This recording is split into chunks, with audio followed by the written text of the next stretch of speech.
Снега в тайге еще достаточно. Первая свежая зелень. Какая лепота. Как всегда радует глаз.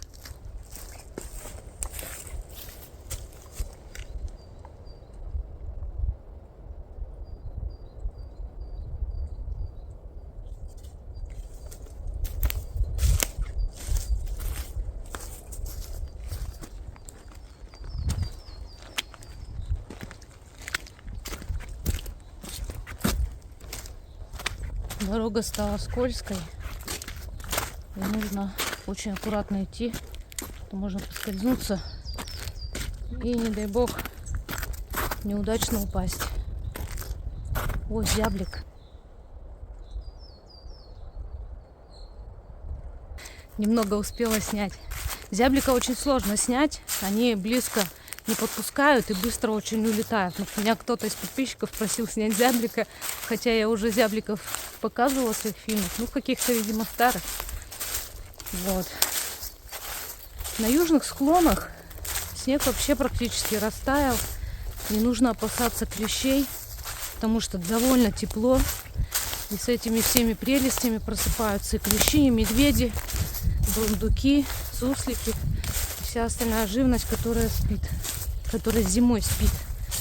Ну и приятно, по крайней мере, в начале тепла почувствовать на себе укусы комаров. Может быть, я мазохистка, но это реально здорово, потому что за зиму успеваешь соскучиться по всем этим насекомым, и которые в глаза залетают, в нос, в рот, и которые кусают, и даже клещи. Интересно, в каком он состоянии. Давно я тут не была.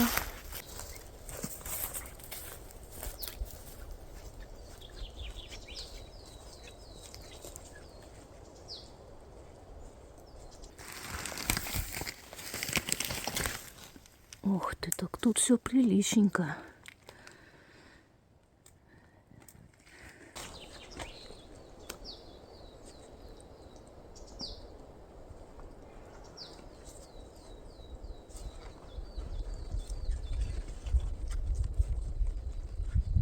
Этот вигвам, ну, насколько мне так говорили, построил художник, человек, который любит рисовать.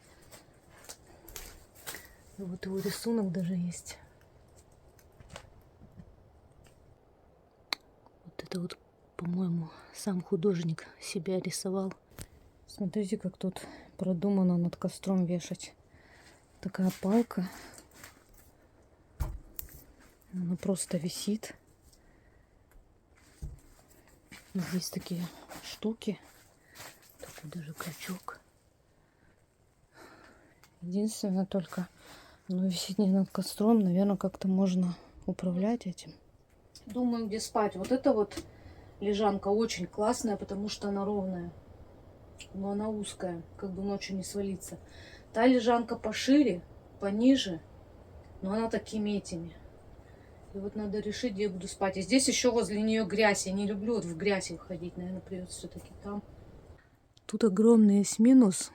Вот такие дыры в потолке. Мне кажется, раньше только там было. Я что-то не помню. Да, наверное, вот этот тент, он сполз. Видите, такой вот этими. Он сполз. И теперь, получается, если я на эту лежанку лягу спать, если пойдет дождь, то меня замочит. А вот на этой лежанке прям очень хорошо будет защищать от дождя.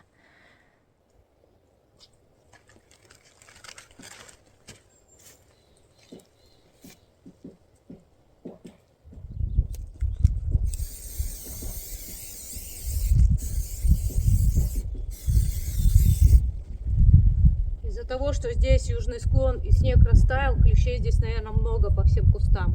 А так как дрова придется собирать именно по кустам, то нужно обработаться от клещей.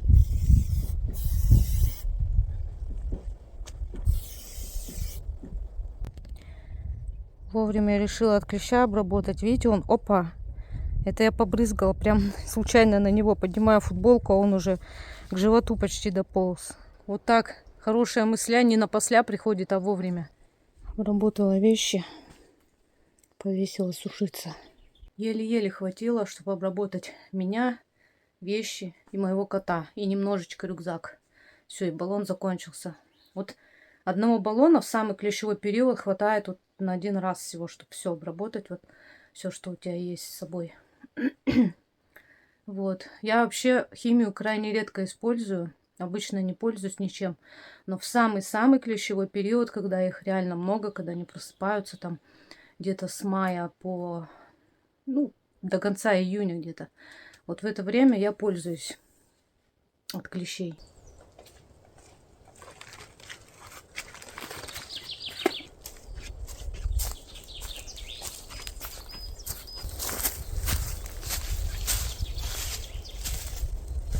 Вот есть небольшой кусочек снега.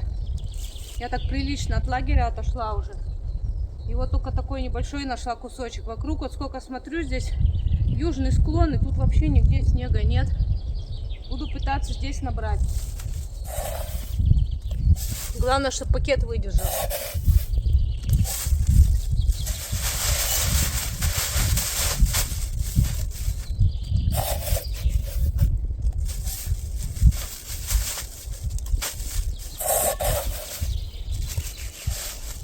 Как хорошо, что тут оказался снег. Потому что я уже начала переживать, что я останусь без воды. Буквально я 22 апреля ходила в поход. У меня есть влог на Алининой каше. Я этот поход не сильно снимала, поэтому на второй свой канал опубликовала. И там снега еще было по пояс. То есть очень много. И вот прошло буквально несколько дней, неделя, да, чуть меньше недели. И уже снег, особенно на южных склонах, совсем растаял.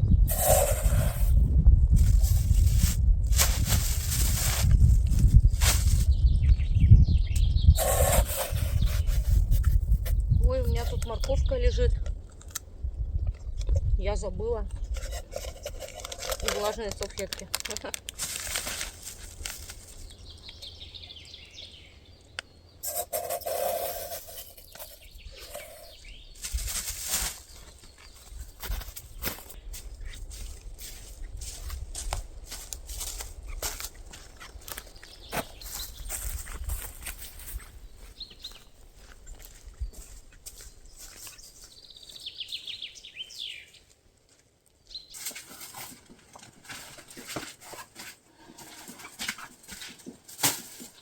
Теперь знаете, что самое главное, чтобы он не растаял.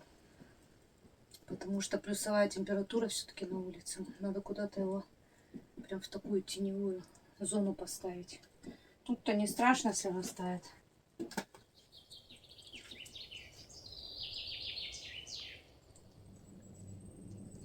Сижу, размышляю над тем, почему-то в голову пришло, что люди мне очень часто, прям очень часто, это, наверное, самый главный вопрос, а кто снимает?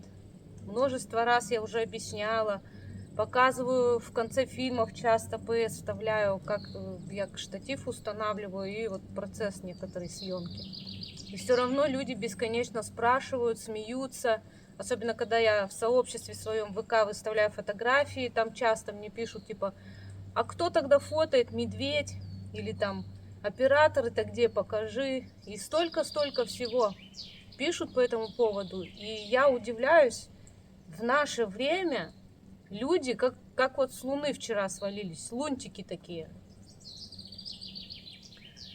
Как будто живут в каменном веке. Я устанавливаю камеру на штатив, включаю, снимаю, потом выключаю. Еще у меня есть команда. Вот фотографии я делаю, например, многие либо из фильмов, из видео, скрин, либо устанавливаю штатив и говорю ему снимай. То есть голосом он фотографирует. Я ему даю команду, и он фотографирует. Плюс многие сейчас еще пультом пользуются. У меня тоже есть пульт, но я им не пользуюсь, потому что он быстрее разряжает. Я же на телефон снимаю, мне телефон надо экономить зарядку. Вот. И меня такие люди поражают, и причем их так много, так много. Еще часто спрашивают, откуда свет, когда сейчас и аккумуляторы, и пауэрбанки, и батарейки, да чего только нет. Можно хоть целую систему световую с собой носить, лишь бы не лень было тащить пауэрбанки. Вот. И что-то сижу, об этом думаю, птичек слушаю. И понимаю, что до чего многие люди живут до сих пор в каменном веке, которые не понимают, как можно в одиночестве саму себя снимать или фотографировать. Это странно, для меня это странно.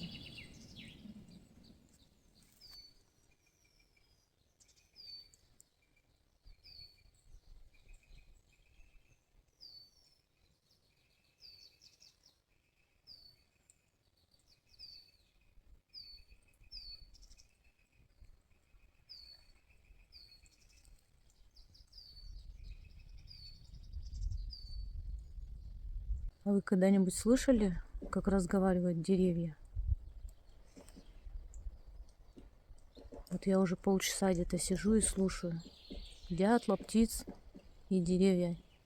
Именно весной, когда вот теплеет, все просыпается, деревья начинают так потрескивать, как будто мелкий дождик идет, но на самом деле дождя нет. И вот сейчас как раз я вот это слышу, но камера эти звуки, конечно, не передаст. Просто везде такой треск стоит. Знаете, почему-то многие люди не умеют наслаждаться одиночеством и тишиной. И почему-то считают, что если человек уединяется, то у него обязательно какие-то проблемы, что он бежит от чего-то, каких-то проблем, что-то у него случилось. А я ни от чего не бегу. Я всего лишь иду к себе.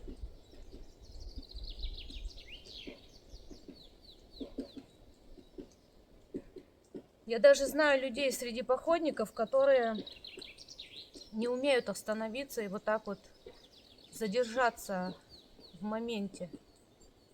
Просто посидеть, помедитировать, послушать. Они все время бегут. Но ведь вся наша жизнь — это и есть беготня, суета. И надо иногда уметь просто остановиться. Люди не понимают, что если я одна, если я в одиночестве нахожусь, это не значит, что я одинока, и что мне плохо, и что у меня никого нет, и что у меня какие-то проблемы. Я же не одинока в жизни, у меня есть родные, близкие люди, с которыми я общаюсь, которых я люблю. Но мне нравится быть одной, уходить в тайгу, в горы, именно в одиночестве. Ну а для разнообразия можно походы с кем-то совмещать. Вот у меня на канале есть совместные походы. Иногда я с кем-то, бывает, хожу. Но чаще все-таки я предпочитаю ходить одна. Такой у меня скромный обед. Кусочек сыра, морковка, сушки, сушеные яблоки, мандаринка. А здесь цикорий. Сейчас поем, пойду дрова заготавливать. Слишком уж пасмурно. Что-то боюсь, что все-таки может дождь пойти.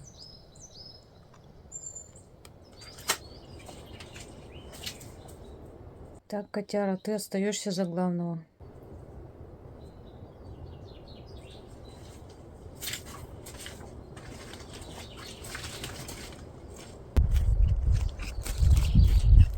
Кстати, только сейчас заметила, что тут в глубокой яме есть немного снега. Я думаю, при желании, если сверху почистить, наверное, чуть-чуть можно набрать. Прямо вот недалеко от вигвама. Все, что под носом, мы-то и не замечаем.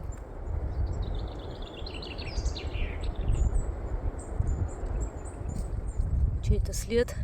Когти прям такие. Вряд ли волчий. У нас много диких собак. Скорее всего, это дикой собаки след.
Дождик все-таки мелкий пошел.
Я вся мокрая не только от дождя, но и спотела вся.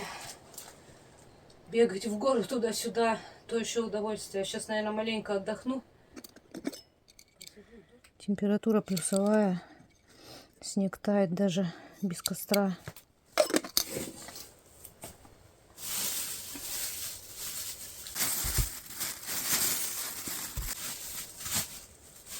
В пакете снег слежался, но не растаял. Это радует. Все-таки здесь, видимо, в тени похолоднее немного.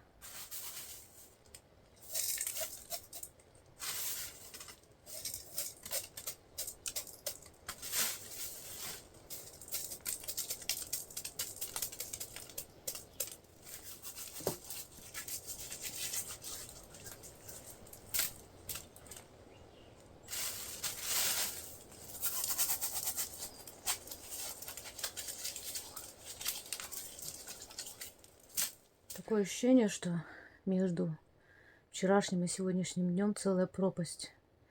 Вчера была почти зима. Я была на стоянке, вокруг здесь снег.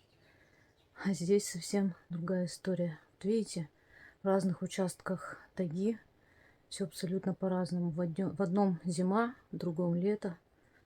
Дожди идут, и снег сам по себе тает.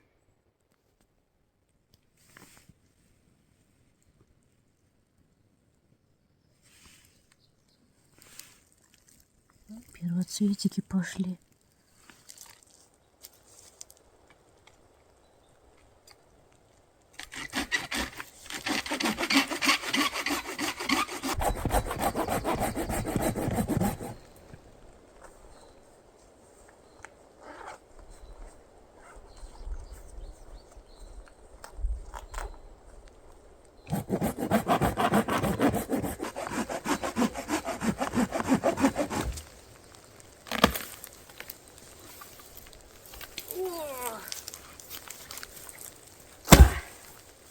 люблю такие коряги жечь.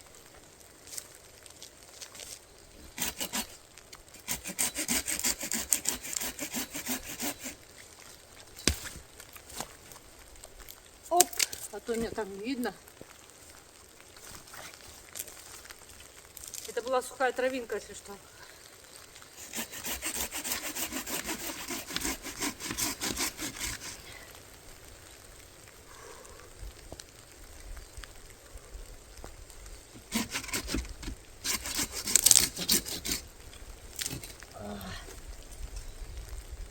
Есть. Теперь у меня две хорошие коряги, чтобы долго тлели.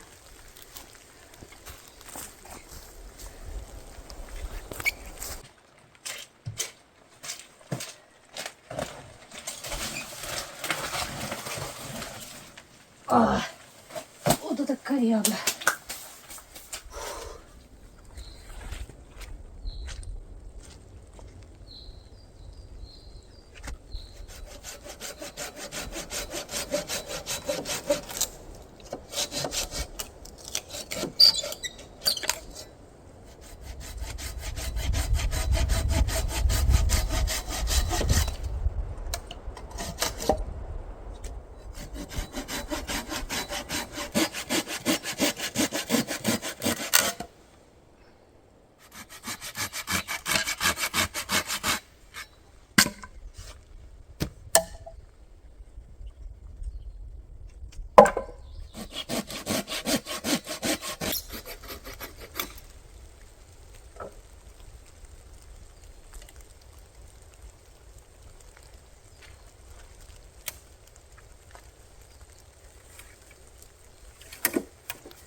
Наконец-то я попилила дрова.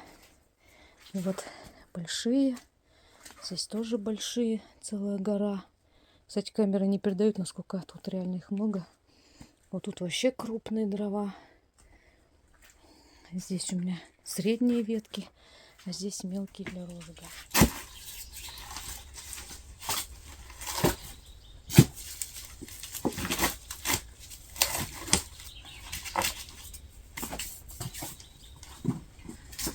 Такие коряги всегда жалко почему в костер, потому что в основном там бывают всякие там бикарасики.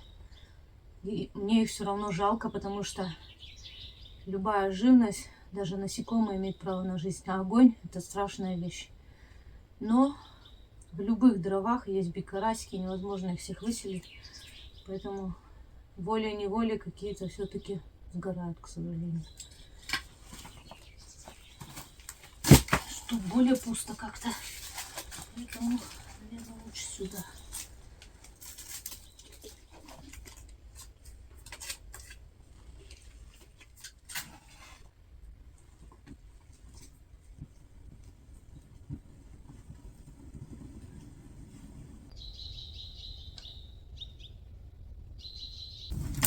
Я все думала, как мне котелки-то повесить, чтобы вот эту нанокосом была. Вот так. А у меня веревка есть. И я привязала ее там. И сейчас вот так завяжу, лишь бы она не сгорела. Вообще с краю не должна. Так, вот так, наверное, нормально будет. Можно всегда, если что,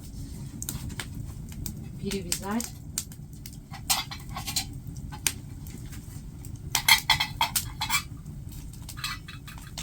Куда бы мне приспособить чайничек?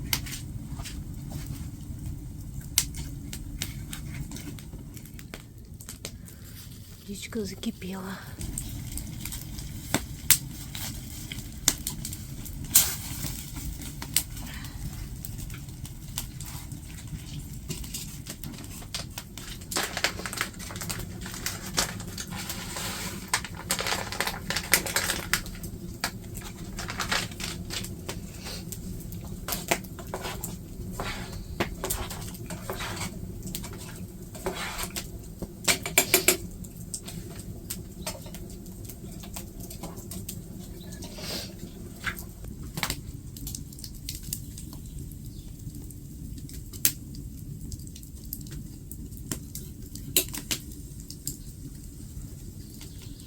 Вроде так высоко висит, а жар вообще сильный. Даже на такой высоте он закипает.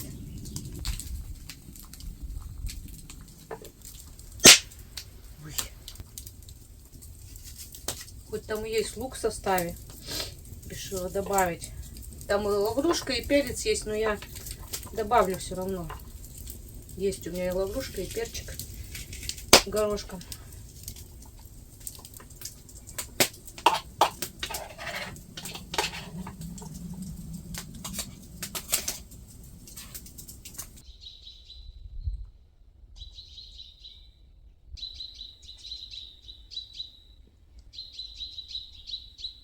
Тут у меня перчик горошком.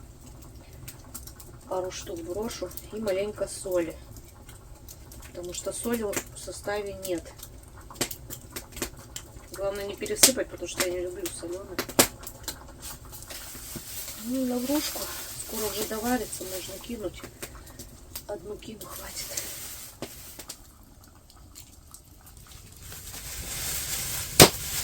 Мой рукомойник.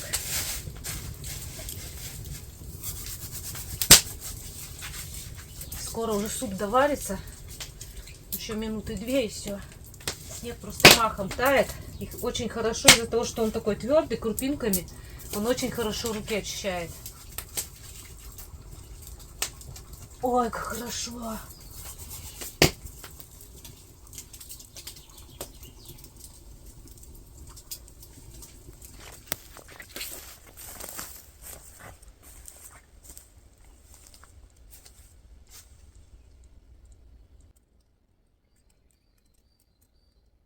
Везде капельки капают, можно воды набирать.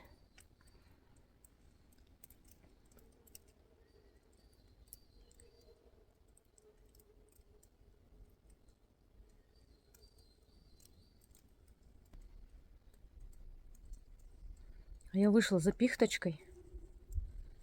Где-то филин ухает, и где-то вдалеке еще собаки дикие лаяли, я слышала. А сейчас филин ухает. Вот, вышла за пихточкой для чая. И только сейчас обратила внимание вот на эту скалу огромную, что она тут вот рядом с вигвамом находится.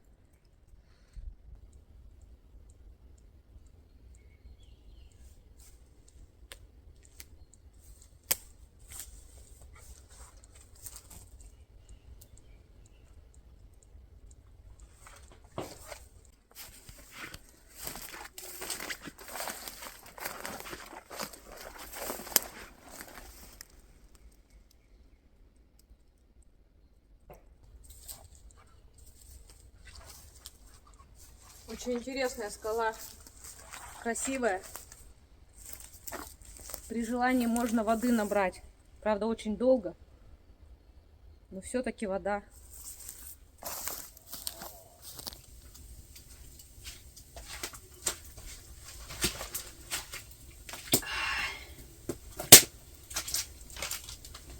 Сегодня я заварю чай мята-малина. Ну, тоже в пакетике. Взяла пакетики с собой, чтобы не запариваться. И пихты туда добавлю.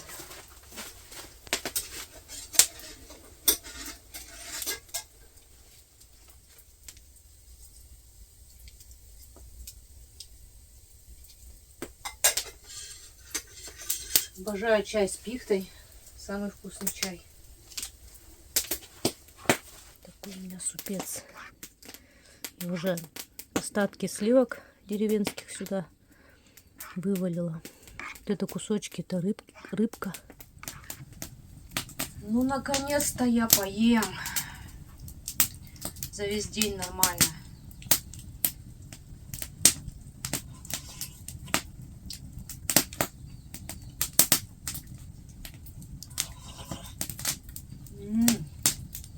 Реально вкусный. Только я вроде соли мало добавила, но все равно чуть-чуть пересолила. Мне вот некоторые пишут, зачем ты столько дров заготавливаешь. Тут дрова только так улетают. Так что нормально дров заготовила. И надо же, чтобы еще остались.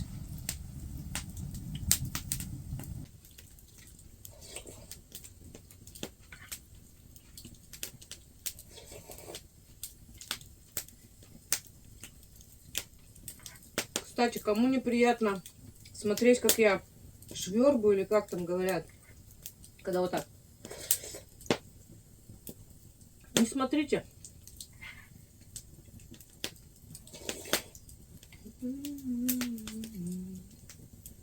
Горячая, если я как должна? Обжигаться, что ли?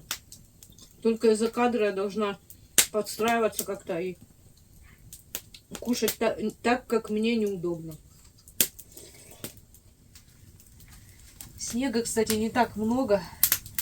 Не знаю, хватит ли мне до утра. Если что, придется утром опять за снегом идти. Думала, что с этими грязными полами сделать. И вот что я придумала. Пришлось пожертвовать, конечно, дрова. Вот сюда можно теперь ноги ставить.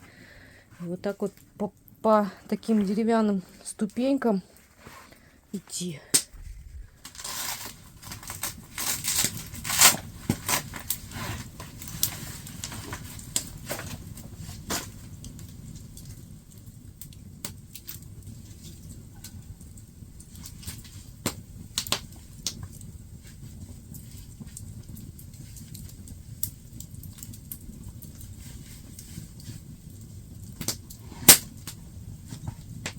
Заправила штаны в носки, чтобы снизу клещ не залез.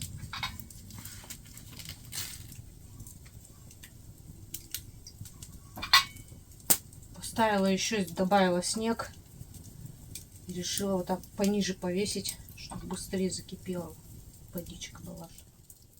Я немножко переиграла. Вот такую толстую березу оттуда положила сюда. Теперь стало гораздо удобнее. А то две они катались, а так, когда они все вместе, лучше лежат и удобнее наступать. И еще подпилила именно лиственница. Она стреляется, ее не жалко. И побольше сделала этих всяких ступенек.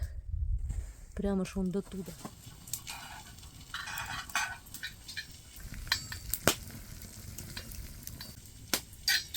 Меня там не видно, да?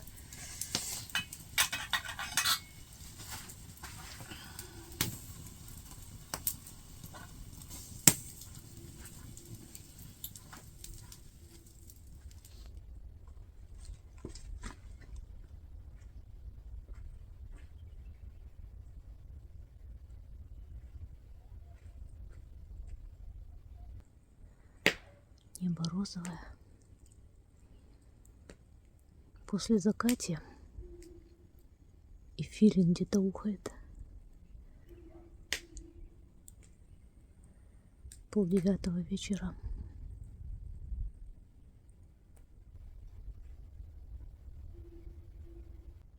Вообще тишина.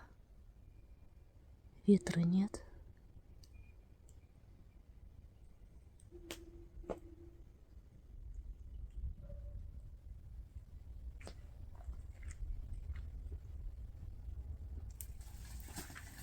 Снега больше нет. Это последний.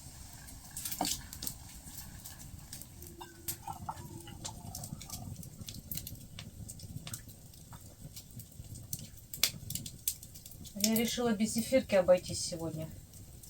Что-то не хочу сладкое на ночь. Все-таки на свой страх и риск я решила здесь лечь, потому что здесь шире лежанка, дождя пока нет.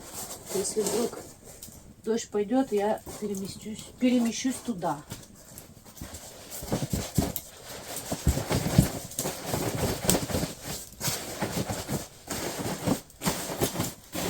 Надо его распушить. И обязательно засунуть в конденсатник, иначе тут и пепел летит. И вдруг, если дождик пойдет, конденсатник спасет, я же сразу не проснусь, если дождь пойдет. Он же мне не на лицо пойдет, здесь-то закрыто. Вот именно вот сюда будет капать. Кстати, вот так вот возле головы прям у меня под рукой лежит нож, пускач, 2 патрона заряженных и свисток. Ой, ну все, наконец-то спатеньки. Это я сегодня устала больше, чем вчера. Хотя переход был совсем маленький. Куртку пуховую положила под спину опять. Но думаю, я ее ночью надену. Потому что тут дыры сплошные. Сейчас начнет тут все выхолаживаться, потому что костер практически догорел. Главное, чтобы мне тут клещи не позалазили.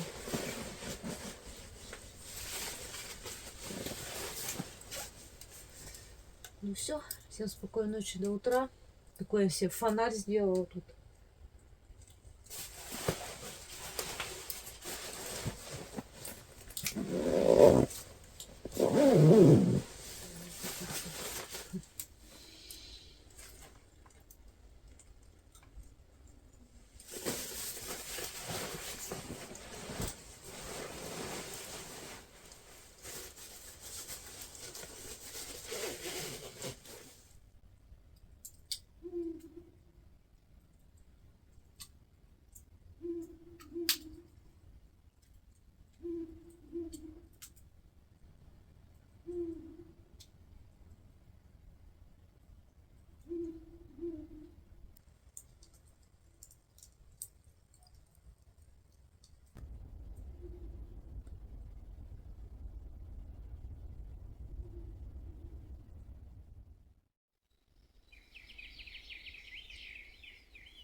Доброе утро, земля.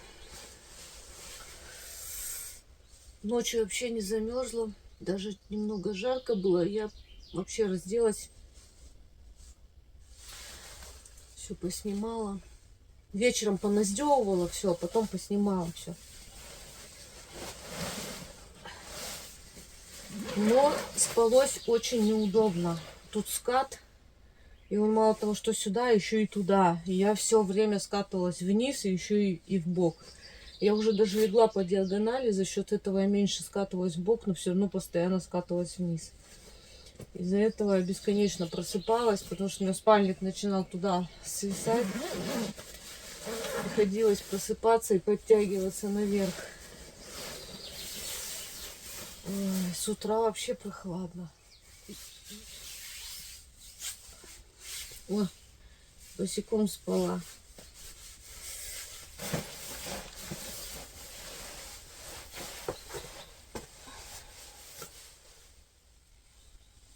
Ой. Ой. Неудобно спала.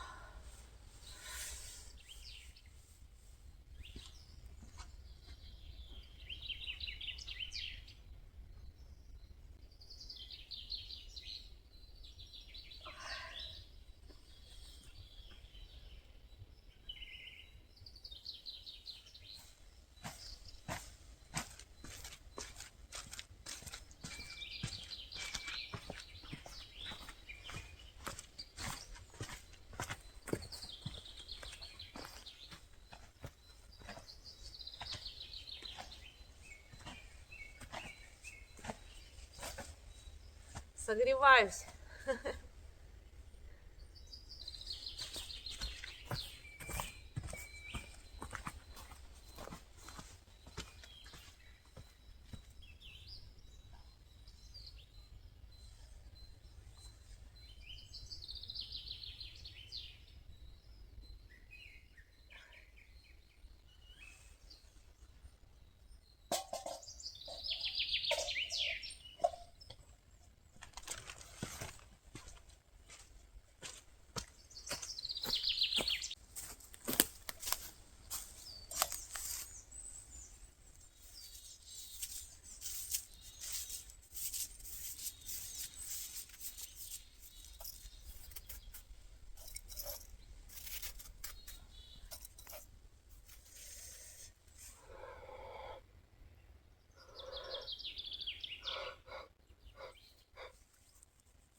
так вот уминаются пуховые спальники.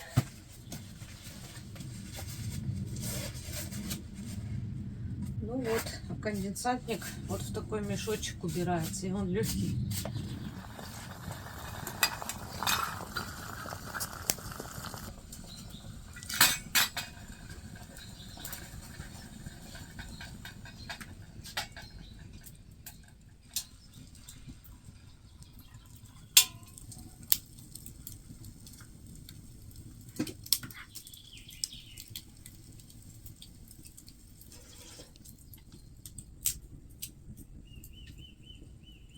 Вот утром зефирка намного лучше пойдет.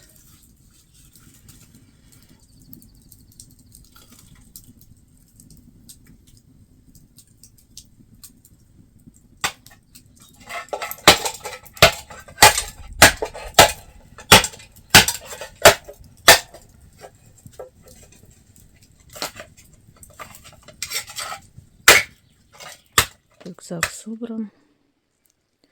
Костер потушен. Все чисто, ничего после себя, никакого мусора не оставляю. Оставляю наоборот. Вот тут немножко мелких веток, ветки для розжига. Здесь дрова остались. И здесь дрова остались.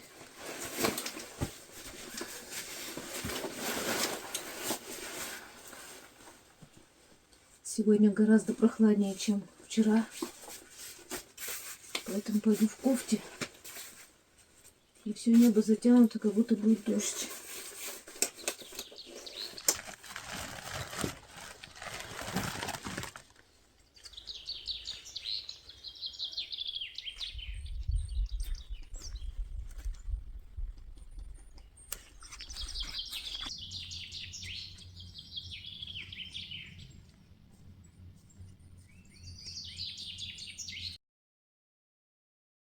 Здесь наклон крутой.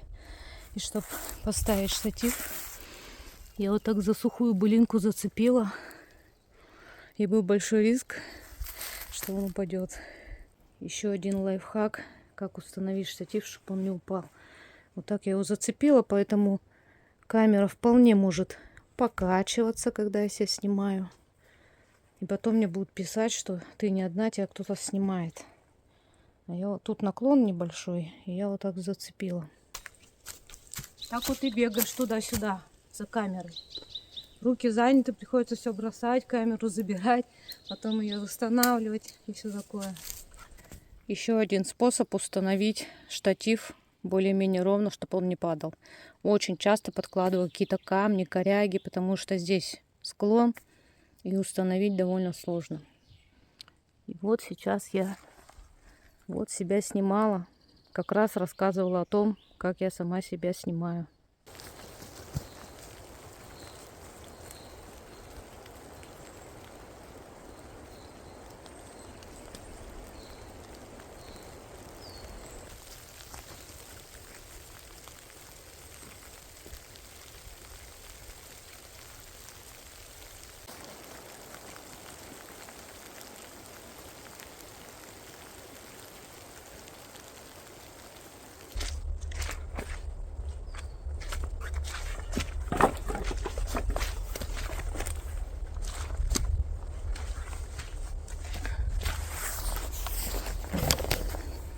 Я, кстати, не знаю, как мне снимать. Включаю вспышку, и даже маленький дым, вон перед вспышкой, получается все как будто вообще в дыму, и невозможно, не видно вообще ничего. Сейчас я вот положила фонарь. Почему-то, когда фонарь кладешь, ну, не так, это не так действует. Видать, потому что встроена вспышка близко к камере. Получается, она как бы затеняет, что ли, камеру. Вот. А так дым-то тут есть, присутствует, но его не столько, сколько, если со вспышкой включаешь, меня просто не видно будет. Поэтому вот как-то приспосабливать надо фонарь, чтобы на меня светить. В общем, ночное качество съемки будет оставлять лучшего, но как уж получается.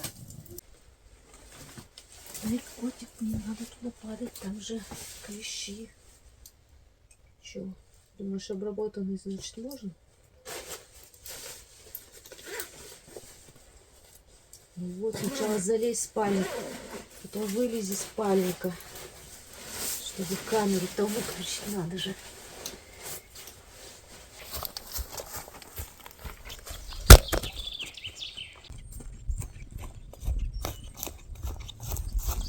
Опачки.